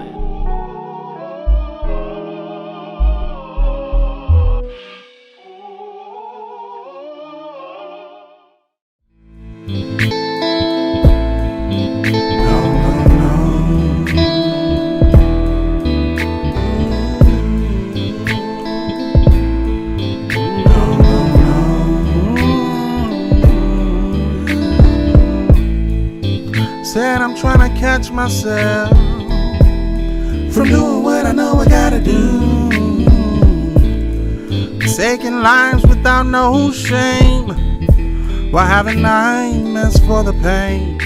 Anyway, T, so we back, we live and direct, man. So we was talking about just psychological trips, man, and you was, just again making that move from Oakland to LA or Oakland to Northridge with a psychological trip, surpassing just the suicidal thoughts was a lot. Definitely. Now tell me, like, what got into the whole camera and cinematography thing? Your purpose, your calling. That ain't your only purpose in calling, but it's, you know what I'm saying? Tell me that. Got it. So I do want to, so one part you mentioned earlier, and I forgot, I didn't get into, I don't want the audiences to miss the whole activism part. We'll come back to that. But the cinematography, okay, so here's the thing. It's interesting you asked me at that time, because what came out of suicide was the last time that I was about to make an attempt. It was like, it was the Holy Spirit, but I didn't even know it was that at the moment. Yeah. It was literally like about to just, and I was like, I looked at myself, I was like, wait, what the hell are you doing? Yeah. And it was almost like I heard from God or something, like, no. So let me you shouldn't be here. Like, this is, you got other purpose elsewhere. And then I was with my homie at the time. I'm gonna let you. No. Go ahead. So I was with my homie at the time, and I only had a couple homies that even checked in on me that, made me feel like worth anything. And I didn't quite realize that film and cameras was what I was meant to go back into at the moment, but it was like, okay, like, no, nigga, this is not it. Yeah. Sit your ass up, straighten up, and look, just wait for instructions. Like, you're not gonna die. Yeah. There's something else for you. I'm not gonna tell you yet, but wipe your face and sit up straight and just wait for instruction. It kind of felt like that kind of spirit. And then all of a sudden, I was with my homie one day, and I was at an even lower point, bro. I had $8 in my account to my name. Yeah. After just getting paid, both of us actually, we work for Valvoline, which is like the competitor to Jiffy Lube, but they better. Yeah. Even though I don't fool with them no more. But so you said, now let me ask you, because you got some college people. They say they got $8 in their checkings, but they got 1,000 in their savings. I ain't gonna say no names in here of college people that do that. So was it $8 overall? I didn't have a savings account. So you really had $8? Yeah, I had $8. Yeah, I rock with you, T. I had $8. For being honest. You got some slick people in here, man, that'll say, "Oh, I got $8," and then when you check their shit, they got 20,000 in their savings. Like, I'm broke on my check. Like, yeah, okay, go ahead. No, and not only that, I was not one to be wanting to like ask my parents for nothing, and so I had help from my parents, but I wasn't one that was like, Mom, I need this, Mom, I need that, Mom, I need I would just go without. Yeah. And try to figure it out. But I remember what was significant about that is I remember getting paid, and I had worked so hard, like so many hours and extra hours, bro. I was staying until it was dark. Like, I was skipping stuff on campus, and when I finally got paid and y'all know what it's like, man, when you work hard and you get that fat paycheck. Yeah. Bro. Well, I haven't been in this position, so I won't say that. I was gonna say it's like, child support. It was like, damn. Yeah, like, don't say that, team. We ain't gonna claim that. You're right. I'm not. This table is wood, y'all. But you get a $1,600 check, and then you only get $20 out there. It was less than that, bro. I had over 7 bills, and it was like I had so much crap to pay for at the time, bro. I got left with $8 by the time No, I hadn't even had a little groceries. I didn't have nothing in my cabinets, bro. I had water. And the funny thing is, my homie who will be on the show later, he'll tell you about this journey too if you ask him about it. Like because he's the only one. My friend Robert Delton, who's a Forex expert, can tell you he's the only person that saw my whole journey. He'll tell you. He always starts off the story. He's like, I remember when Tyre had nothing but water in his fridge. Yeah, he's like, this nigga didn't even have like canned foods in the cabinet. And it was like, I was like. So it happened to us on the same day. See, that's why you supposed to be at the Slauson Swap Meet, man. I'm gonna tell you something. You supposed to crack somebody with EBT, man. So I didn't know at the time. 4 kids, like 2 or more kids, man. You know she getting 300, 400, 500 a month. I know, man. Like, baby, slide me 200, man. Like, I was more prideful though. I didn't want to be that. I was like, no, I'm gonna get it out the mud, or I'm a man. I'm gonna handle it, But like, no, I was really hungry as hell. And so, the funny thing is, my friend Rob will tell you, like, it happened to us on the same day. We both got paid, and both our paychecks got garnished. And we sitting in my living room, we like, fuck, man. Yeah. This is really life. Like, what the fuck? Bro, I got $8 to make it for the next 2 weeks. Like, what the hell? I'm like, I guess I gotta ask mom. Yeah. And so, you got some dudes that would have jumped out the fucking window, man. Well, so mind you, this was after my suicidal venture. I was coming down from it then, but I was like, shit was getting worse, but I still wasn't feeling that bad. And so then, what's ironically that happened at that moment is I was like, I was sitting on my little ottoman in my living room at the time that I had, and against my wall, and I was looking at the homie, and I was like, you know what, man, I'm gonna go get me a camera. Yeah. And he was like, wait, what? And I was like, yeah, no, I'm gonna go get me a camera. I think they give them out at the library. And then lo and behold, I went to the library and they just started renting out cameras like earlier that week. Wow. Nobody knew about it on campus. It was just these little T3i Canon cameras. And nobody knew about it. And so then I was like, I rented it once and I came back for it and it was like, yeah, nobody else rented out. You can just have it. And so I was like, okay, cool. I rented again and again and again. I just kept renting out cameras. And then he watched me and he was like, and I told him, I was like, I always kind of wanted to do this, bro. I was like, I didn't think there was no money in it before, but I'm like, man, fuck this. I mean, a nigga got $8, so it can't get worse than this. I'm gonna go out and take pictures, and take little videos of nothing on campus. And then I graduated from that, long story short, to back to the activism you were talking about. I was in the BSU. I was making videos with my phone, and people would laugh at me for it. I had made a whole YouTube channel of like over 16 videos. Now hold on. From my phone. What was crazy? You said people would laugh at you for it. Yeah. Okay. Yeah. Well, so there were people laughing at me, but then there were also people just like annoyed with me and making fun of me. Yeah. And I would be like, I don't have anything else to make videos from, so I'm like, because you walk around with your phone like this and whatnot, people think you're being a creeper and whatnot, but I'm like, no, this is how I cover events. This is how I cover, exactly. So I didn't have none of this that we got. I didn't have none of that. But I'm saying that to say, look at when you was, remember when you was had that little camera when you was younger, and then doing the credits on the little index card to that, man, maybe this shit is crazy and weird. To now people laughing at you and all that. It's getting to it. Go ahead. Right. Yeah, man. So I remember. So okay. Also, what was happening at the time. So just to give y'all a little context, like I won't tell y'all. If y'all want the whole story, I guess y'all can come to me personally. But when I was dealing with that suicide stuff, man, I was going through a lot. Like I had gotten basically put out of school. I almost didn't think I was gonna be able to get back in school. Yeah. I didn't know what it was to work a full-time job. I mean, I didn't know how I was gonna do anything. I remember I had disappointed some of my family so much that they just. You ever been to that point where you disappoint your family so much that they don't even yell at you, man? They just kind of like. Shed a tear and cry in your face, and they're like, nope, I ain't gonna yell at you. I'm just disappointed in you. Hell yeah. And I was like, that crushed me. And I remember when I had my mom, especially one of the times I was suicidal and she didn't even know it, me and her like cried in each other's arms, and that was something that like shifted me. And so I forget where I was going with that. But long story short, getting back to the at least your mom cried in your arms, man. My mom probably was looking at me like, you big dummy. This nigga about to get face tats, all that. Like, he's a dummy. We used to have that different journey, man. But, Yeah. But nah, your mom is cool, man. Well, I'm saying that because it was shit I was doing. Oh, okay. Leading to that. Okay. Because it got to the point where it was like, I can't tell this dumbass shit. You know what I'm saying? Yeah. So I had to start looking in the mirror and be like, I am a dumbass. But you know I'm what, though? In jail. But see, our parents don't know how to handle shit no better than we do. Yeah, true. That's why. Because here's the thing, like, if your kids do the same things and you've seen it before, you're not gonna react that way. I used to get mad at my father for certain things, and as I got older, I realized that, like, you know what?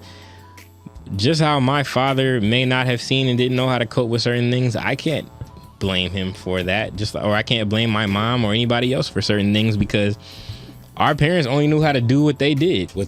Based on how they were. Right. Yeah. And so just getting back to what we were saying about the filming and stuff,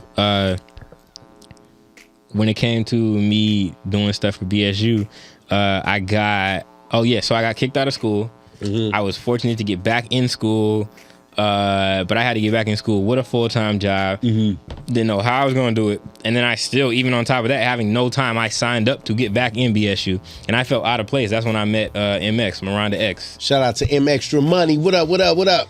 Miranda, I have always said, is going to be like the person who leads our people to the promised land. Real that talk. Year, she was so just on fire for black people. You could not tell her nothing. Like, I told her, I was like, you're going to be on the front of a mural somewhere with your fist like this, leading the people. Yeah. Because Miranda could not be stopped. Yeah. But that's one of the things I love about her. She would die for the people. Yeah. And when I met her that year, me and my friend Robert Delton came back to the BSU, and we were just kind of being like, we old heads in this, so we just going to kind of like help y'all where we see fit. And then I just jumped in, and then I became director of marketing and advertising. That's how I started making videos for them. And then I started making videos for the events, and people started telling me, he's like, yo, bro, like those videos you be making, they're like, man, that stuff hits. Or they're like, I didn't ever think of it that way. Or so each time we would have a discussion topic, and I would put a movie scene behind it and edit it up. And they were like, yo, I didn't think of that. Or like, man. And then also too, I was always one to take a different view than most people. I was that black person in the room that a lot of people didn't like to hear, because I always offered that indifferent perspective that we needed to hear. But we need to hear that though. But see, back then I wouldn't give it as I won't say as harshly, but as sternly as I would now, because I wasn't sure of it. Because I was like, man, I feel like I'm always being the bad guy, but I'm like, why is it that everybody just thinks the same way? Yeah. And because we black, we ain't a monolith. Yeah, see, but that's the thing we don't like to hear, is the indifference in things. Right. We're going to come back with that, man. We're going to get back into the live action once we come back, man, from this break. But y'all heard that, man, about MX. She's relentless. Yes. Fellas, tread lightly. No, I'm just playing. MX, you can hear it from me now. That's our superhero. Nah, she is, though. She is, man. Shout out to M Extra Money, man. You feel what I'm saying? The honorary rider of the riders, man. We'll be right back, man, after this joint. My mom passed away when I was 14, so I ended up getting like 4 other moms, and I took from each one, and as I saw their characters, it taught me how to grow into a woman. The biggest obstacle and challenge that I faced along the way is self-sabotage. I'm constantly growing. I've made mistakes. I've made things that I've had to go back and correct. That's all part of the process. Because of my dark skin and my thick thighs and my big booty, for a long time I fed into what Hollywood or America said that I wasn't. I hate people say that you're not gonna do that, you're not gonna be able to make it, you're not good enough. That inspires me. I really follow the cats in the game that stick to code, ethic, just morals. I like to humble myself in front of people to show them that it can be done. What I feel that sets me aside is having God by my side, because He is the one that makes me unique, and He is the one that gives me the strength in order to make myself seem unique.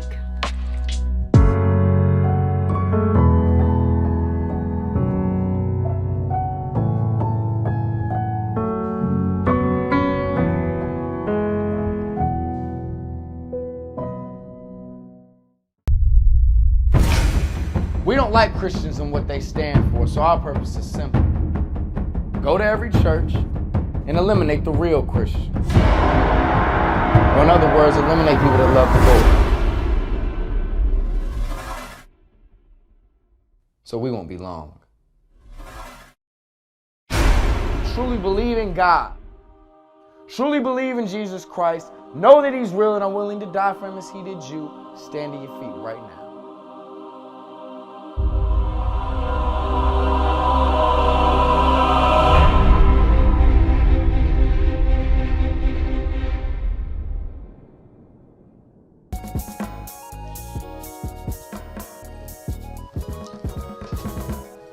Yes. Back with T Mills. Excuse me. It's getting deep. You feel me? That's that margarita, man. What you drinking, T, man? Man, our bulldog put a mix in here, man. So I'm rocking with it, whatever it is. That's that kill. Whatever they couldn't take, they put it in your shit. Yeah, man. Sucker. Not you, but the bulldog. I can handle it, though. I can handle it. Bulldogs are Chihuahua if they only getting lit off of champagne. But anyway, T. Yes, sir. So, man, tell me about, man, I know we was talking about the whole BSU thing. So you talking about you was getting the camera. Yeah. Everything, you start filming stuff, people was laughing at you. What brought about the transition into film, though? Because similar to our rider, God King K, man, I recall the time when I met you. Yeah. We was talking about this the other day. Yeah, man. We was talking about this the other day, and it's a very, very important story because, man, you talk about the people that were there in that building. Yes. You know, and how BSU got a lot to do with how, you know, the core of the riders was really, yes. You know what I'm saying? Even though it was generations before y'all came about, yes. But just that. You talking about our brother, Michael J.T. Fisher. Definitely. Was in that building. Proud brother. Yep. Yeah, it was a lot of people that were in that building that particular time, and I'll never forget when I was coming in. It was a hectic day that day already with the R. Definitely. When I came in, I seen my brother, and he told me, he was like, "Yeah, this is my brother, this is my frat bro, Tyre. He does this, and you was kind of, I felt your energy. You was like, you wasn't in the mood. You was just like, yeah, like, and I'm like, man, this nigga asshole. Fuck this nigga. You know what I'm saying? Yeah. So then it tied down, man, to where somebody had our camera. I ain't gonna say what asshole had our camera. He's related to me, but he had a camera. He was shooting something, and he left the SD card somewhere. And I'm like, man, you left the SD card? He's like, yeah. So we seen you around the place doing your thing. Yeah. And we told MX, I think Brother K went to go ask her. She came to ask you, and then you came up to us, and she was like, oh, you got an SD card? And you was like, nah, I ain't got one. And how you was just looking at us like, no. I'm like, damn, like this motherfucker really don't like, yeah, man. yeah. There probably was something else going on that day. Yeah. I'm certain. But talk about how from that moment, what transpired after and how we got to where we are now. So to give you the full blown, just like entire encompass story so that people understand how we got here. Mm-hmm. Let me go back to square one. Yeah. I got back in school, you know, got the camera and everything, like you said, and I was just, you know what God had for me or anything. I was just like, you know what? No, I'm at my lowest point. Yeah. I just know this is what I want. Yeah. And I started claiming it for myself. I'm a filmmaker. I do this. This is what I am, what I do. But then also two people was like, okay, well then, where's your work? What you? Exactly. And I was like, I mean, I got something coming out soon. Maybe, you know, I got videos on YouTube. And so then I had met Kendon earlier that year. Mm-hmm. And the funny thing is, even when me and Kendon met, we didn't really speak or nothing like that. He was quiet as hell. Yeah. He was sitting there in her living room at her table, and I set up a little green screen, and not only that, I exposed it wrong. The footage was dark as hell. It was bad. Yeah. And then I just hit record, and then Kendon started rapping. Yeah. That's what I remember. And but like he was good. He started rapping, and then I saw some BTS stuff of him, and that was that. Yeah. That was me meeting Kendon. Yeah. Then all of a sudden, months later, when it came to that, I was like, wait a minute, hold up. This nigga is an actor? And I was like, I was like, no, he's not an actor. He's just a poet. Yeah. I was like, oh shit. Not just a poet, but at the time. Yeah, that's what you were thinking. I'm like, wait. He's only a poet and he's doing this, and then he got like 6 awards. And I'm like, oh shit. And I'm saying that I'm a filmmaker and I ain't done nothing. And then people keep asking me at the time, okay, so what got? What movie have you made? What did you work on? Yeah. Oh, I worked on this last year in the student showcase. And so, and then not only that, things were just, I was working on like, you know, our more fair skinned people's sets and not getting treated the same, and you know, it just wasn't finding my way, just kind of lost, and they weren't, you know. And so ironically, had no idea back then that me and Kay would come to be as close as we are now, which is working this close. Yeah.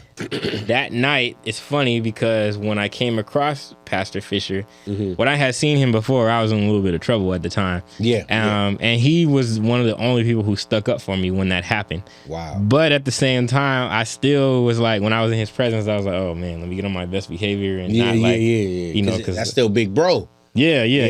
I mean, just some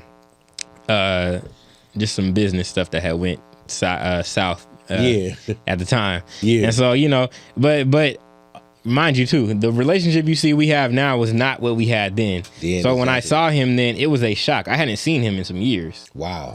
So that night, that was why I was kind of like, oh yeah, you know, I mean, I would say what was up to him and then just be on my way. Yeah. So let me get out of his way. Right. Right. Because even though he stuck up for me, I was like, it almost was that like you come across somebody and they like, you know, yeah, we shaking hands, but like, I still know what you did. Like, yeah, exactly. You know, and so that was kind of how that happened. But it was interesting because from there, seeing him in Hands Up, seeing Kay, I was like, okay, I gotta get on it. Yeah. I gots to get on it. And I literally like went out and made my first film right after that. And it was a piece of crap. But like the fact that I pushed myself so hard, I didn't even, here's how bad it was, bro. We didn't even go by the script. Yeah. We literally didn't. I just anticipated that we all knew it, and then we just started improvising the whole film. And then we was like, oh yeah, we got enough. And then it was a piece of crap. Yeah. And what was ironic about it was after that, I think I heard about y'all doing Frank Blue or whatnot. Yes, sir. At a BSU meeting. I came to that, and when I came to the set of Frank Blue, there was, I wasn't even back in church back then, mind you, but there was something different about being here that I felt, and I saw y'all. It was that backyard scene too, like when you and No Love had that, you know, that showdown, and I was like, we was in the hood, man, too. Jazz was there, I remember. Yeah, being a pain in that. Go ahead though. The bulldog, man. Yeah, being an asshole, being a thorn in my ass. The bulldog, man. CT was the DP at the time. Sir. But I was just a background. Yeah, I was literally just a background. I don't think I was taking pictures yet. Nah. And something was different, and I was like, yo, like the way they move, the way they run their set, like this is, man, this feels good. This feels different. Like I gotta keep up with them somehow. I gotta see like what's going on here, because I'm like, I have been on sets with our, you know, more fair-skinned counterparts. Yeah. You know, they have 2 or 3 cameras. Yeah, they got all the big boy toys to try to look cool. Yeah. But and so I remember just that scene in Frank Blue, and I was so just y'all don't even know, man. This is how you know how like sometimes I can underestimate how much we touch people and what we do. Yeah. I went home and like for months, bro, I was thinking about that, and I was like, man, like I want to know when Ride of Life is doing something again. I was like, man, that was like the best set I ever been on. Like, man, and then I was like, I didn't, mind you got to think about the times. I didn't have the same relationship with Kay. With us. I was not even close with, I didn't even know you, really. Yeah. And so I'm like, you know, I don't want to bug Kay or anything. I mean, he was just in one film, but no, he was in Frank Blue too. So I'm like, yeah. And then you guys hit me up again for Boomy, and I was grateful. Because it was almost like, even when I was offered to be paid, I was almost going to be like, nah, just please let me come. And then they offered, and then y'all offered to pay me, and I was like, whoa, wait, what? Yeah. I was like, man, this is a different kind of blessing. Yeah. And so then I came on and I saw how y'all handled Boomy. And I was like, yo, this is a blessing. This is the answer to my prayers. Because I actually prayed for this. Wow. Asked for this. I was like, because I was dealing with other people on other sets where people were backstabbing each other. People wouldn't speak to me. People were, it was just the most. And so when I came around, y'all had a different kind of spirit, a different kind of energy. And I was like, this, whether I was doing pictures or just being there, because I don't know if you remember too, when we did Course of the Just too, I was telling you the whole time, I was like, bro, this is amazing. This is something different. I was like, I've never been exposed to nothing like this. And I'm like, and then I was a little intimidated because I didn't study film in school. I had to teach myself. That's another thing. I was self-taught. Wow. I cut off my social life entirely, bro. My Fridays consisted of when I got out of class and work, I went home and got on YouTube for 5 hours and I read books. I was excited to go learn and teach myself. I basically almost probably gave myself a cinematography degree. Wow. For like 3-4 years, just studying on YouTube, like 3 to 5 hours a day. People will tell you, they just see me, I just be flipping and they be like, you still watching that? I'm like, yeah, this is how I'm gonna, and then I'll go and get the camera and try it. And see, now that's I ain't even gonna say crazy, but that's the powers of the Most High, because a lot of people during that course of the just was saved and they didn't even know it. Yeah, like, man. A couple of the actors who was able to really politic with Pastor Michael J.T. Fisher. Definitely. Shout out to my brother. You know, they was able to really, really tap in with him. He was able to tap in with them. Definitely. And he saved them. Definitely. There, where it was like real genuine conversation. Yes. You know, so, but people don't know, man, is after that, dude, like. We took off. Yeah. We did. It skyrocketed. But how they don't know, like how we end up getting close. So CT hit me. He said, man, I believe me, you was having conversations in between that, and it was like, man, like, hey CT, is it cool if T, you know, Tyre kind of shadow you a little bit, be an extra camera guy? And let me hold on real quick before you go on with that part, just so everybody knows too. The course of the just, that was another milestone in that journey, because when I got there, mind you, I still did not have the relationship with Pastor that I have now. Wow. Yeah, we were just frat brothers, but he's an alumni. I was still in college at the time. But that day when you came, that's when. Right. So because when I came, so when I first met him in college, like I told you, I was in a little bit of trouble, and he kind of helped me get out of it. And he spoke to me outside of this boardroom, and he was like, "Hey, I'm a pastor of a church. You should come check it out sometime." I'm like, "Man, we the noose. Ain't no way you a pastor." It's just in the back of my mind. And so like, that day when we were filming, and I got there and I seen him, and I was like, "Wait, what you doing? Like, you know them? What you doing here?" Yeah. He's like, "Man, this is my church. I'm the pastor here." Yeah, exactly. Like, oh man, you wasn't kidding. He's like, "Yeah, you were supposed to come through." It was like, "What happened?" And then it was like, you saw that we knew each other, and I was like, "Wait a minute, okay, something is going on here. How do we all three know each other?" Exactly. That was the Most High though. Yeah. Yeah. And for him to be in that film, because I've never seen Pastor act before. Yeah. And you know. Yeah. And that was I believe the first film he was in where he was acting. Wow. Really, really acting, where he had lines. You know, so from there it went from, you know, CT saying, man, what you think Tyre want to do the film or whatever the case may be? I'm like, man, he ain't ever shot, but I can ask him. He's like, well, see, because I ain't gonna be able to have the time. I hit you and you was like, yeah. Remember we had that meeting at Subway? Yeah, man. We had a real business meeting at Subway, y'all. We fucked the sandwiches up. This was before my brother got on that healthy shit.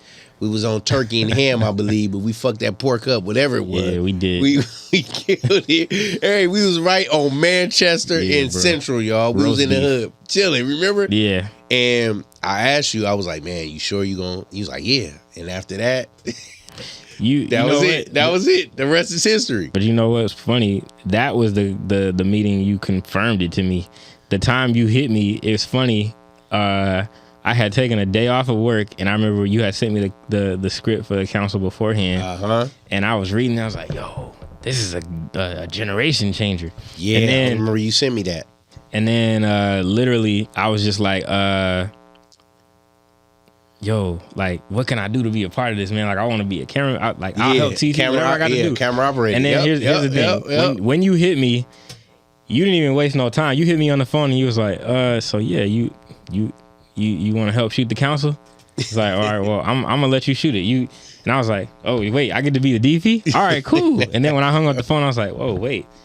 Hold up. I'm the actual DP. That's that pressure. Yeah, yeah. What about CT? What's he doing? Yeah. He was like, no, I'm gonna let you shoot it. I was like, oh shit. That's when I showed up with that big ass stack of papers. Because I was like, oh shit, let me figure this shit out. What I gotta do. Yep. You guys, man, when I tell you, man, like T showed up with it was like 50 papers, man, of shots. I did. Handwritten, all that. I was like, yeah, this nigga's serious. He can't be from LA. He's serious. So from there, man, we took off, and you know, it was, I believe it was heaven sent after that, brother. Yeah, man. You get what I'm saying? Yeah. And I believe Pastor Fisher, our brother, he prophesied that at CSUN. Because that was the conception of all of us, low key, high key, that nobody really paid attention to. Definitely. You know what I'm saying? Definitely. And I don't think we all knew what we were doing, because in that instant, you didn't know he was a pastor at the church you came to. Right. You know, and all that it started coming together, and you know, we here now. For y'all to have come to CSUN of all schools. Yeah. Like, why CSUN? Exactly. Because UCLA, USC, they more known for their film. Yeah. They closer to y'all. But shout out, man. I have to credit MX, Miranda X, for that, because she politicked that whole thing. And you know how you saying how she is, I didn't know. I'm like, okay, man, this is some young girl, you know. Oh no, she's a warrior. Yeah, I didn't hear the warrior until that meeting on the phone. Yeah, where she was talking, and I'm like, damn, she carrying the whole conversation. There's 20 people on this chat, and she like, this was gonna go down. Bro. Rider for Life is gonna do this and that. Like, JT, what else you need? I'm like, bro, if there was ever a black person to give superpowers to in real life, it would be her. MX, yeah, of course. Shout out to MX, man. You know, shout out to Miranda X. Yeah. shout out. You know, so all that was birthed there. It was conceived there, and then it was born, I feel, at Hatch at the Booming thing, because I remember me, you, and God King Kenan was having a conversation in between the break thing. Definitely. And from there, it went to the whole council thing, and from the council thing, man, the rest is man, the council, and not only that, the funny thing is the council was a journey for so many of us in such different ways. Yeah, because we all had learned so much. Yeah, and it was like, I don't even think that until after the film we started realizing that, like, yo, this is my first time working with y'all. Yeah, we hadn't done some shit like this before. Yeah. Like a lot of stuff didn't resonate until after. Yeah, real talk. Same with me though. But it's one of them things, man, when I feel the Most High is only gonna place you with people that's chosen like you. Even if you got some bad people in between, he's gonna only circle you around people that are chosen, man. And right. You know, when I put faith in you, I never had no this nigga gonna be true. I had faith, and then just seeing the film, I was highly impressed. And then just seeing what happened afterwards. Yeah, man. Yeah. You know what I'm saying? Yeah. When nothing but God, with the awards, everything, you guys. And this was my brother. I can't even count on two hands how many awards we won, but this was his first film. You know what I'm saying? So, you know, the Most High. And also keep in mind too, we ain't had no equipment back then. Yeah. I was using hand-me-down photography lights. Yep. To try to make it work. We was using photography lights, y'all. Low-end photography lights. Low-end from the to 80s. shoot. Yeah. And guerrilla shooting like a motherfucker. But I'm gonna tell y'all, we are the kings and queens of guerrilla shooting. Period. So if we have a challenge on that, we're gonna beat your ass in it, man. But my rider, man, Tyre, just in short before we conclude, man, just let them know how the journey's been. Just sum it all up, man, from the beginning, from CSUN to now currently, and still pressing forward. The journey has been what it is, a journey. And the ultimate lesson that I've learned above all else is in Proverbs, be not wise in thine own eyes, fear the Lord, depart from evil, in all thy ways acknowledge him, and he shall direct thy paths. And I mean that in the sense of, like, each time, I don't want to take it off track by cussing here, but each time that I have thought that I had shit all planned out or I wanted to do it, I looked at how I could possibly get here, or okay, this is where I'll do in 2 years, or this is what and we gonna be this and we gonna be that, or I'm gonna shoot this way and that way. And each time a curveball has been thrown up in the mix, it's oftentimes not until right then that I actually discover what I need to do. Exactly. And I'll be stressing over it. And then so nowadays when stuff happens, man, I'm just like, you know, it's part of the journey for me to just, stuff like this happens so that I can just lean on him. Because other than that, I used to allow like shots to keep me up at night. I used to allow, how we gonna shoot this scene? How we gonna light this here? And then you would always tell me like, look, I got this. You just do what you do. And I'm like, but how are you gonna do this and act, bro? And then that was back when we was running beaches and stuff. Yeah. And so I was like, you know what? Okay, let me stay in my lane. Do what my part is to the team, and that's ultimately the same way, you be obedient to God too. Like, because if you look at it, in the Bible, that's how people was, just constantly second guessing and, master, there's a storm brewing. Like the waves are 50 feet high. What we gonna do? And it's like, hey, look, y'all just go and chill. Yeah. The ship is not gonna sink. Yeah. And for me, that's really how the journey is a lot of times. Like, I just keep reminding myself, and I'm not speaking from a place of self-righteousness either. I still struggle with this constantly, but I'm saying that like I have to keep teaching myself, okay, look, when some shit happens or some shit is uncertain or stuff gets double booked or something is broken or something that comes up that is just like, why'd that have to happen now? Or and I'm like, you know what? Nah, because in that moment we gonna figure it out, and we always have. I don't think there's a single film we look back at now where there was a hard scene to shoot and we still remember it. Yes. What exactly was so hard about it? Because it was impossible in that moment, and then once we got done with it, we're like, all right, move on. Yeah, real talk. You know, the film is over. Real talk. But I'm here to tell you, man. Again, man, we believe in giving flowers genuinely. You are incredible, brother. You have been a blessing to us, a super fucking asset to the team. You know, I'm grateful and thankful, man, that you succumb to suicidal shit. Because just to attest on that, we're going to have a part 2 coming soon, y'all. But we're going to have a part 2 of that, Definitely. you know, where we're really going to dig deep into that. But it takes a lot to do that. And then even coming from where you did to stand here now, still being here and triumphing through the shit you did. Definitely. I salute you, brother. You're one of my inspirations. I appreciate you and love you. So, yeah, thank you. And I appreciate you too. Thank you. I love you too, bro. I love all y'all here, man. This has changed my life, literally. And mine too. I could not see it coming from 10 miles away. I mean, it was literally like going back to the journey. Like what I said, I literally just had to like trust God because I prayed for this. I was like, man, I want to be able to, Lord, I want to be able to work with people that I can actually like look at as more than just co-workers, people who ain't gonna stab each other in the back. And like, lo and behold, I'm like, I got a team that is spiritually grounded. Nobody smokes. Nobody does drugs. We got smokers. I mean, what you consider smoking? Yeah, you consider, exactly. You consider herbs. You consider tobacco. I mean, you know. Okay. So. Yeah, man. But shouts out to the whole incredible team, man. Yes, sir. You guys are incredible, man. Thank you, T. You are our asset. We love you, brother. We appreciate you. And just, man, I thank you for being transparent with us. This ain't gonna be the last time that you're here. You know what I'm saying? Patio PolitiCz, my motherfucking brother T Mill. Just before I go real quick, man, a few seconds. Yes, I used to always look at a lot of Spike Lee movies, John Singleton movies. He would always be with the same director of photography, 4 or 5 movies in. Right. And they was killing shit. I'm like, damn, I would love to have that. That's like Michael Jordan and Scottie Pippen, Shaq and Kobe and all that. I found you want to be Kobe or Shaq, man. It don't matter to me. Well, you know, I told you last time, I mean, you know, I'm from the Bay, so we can be Kobe and Curry.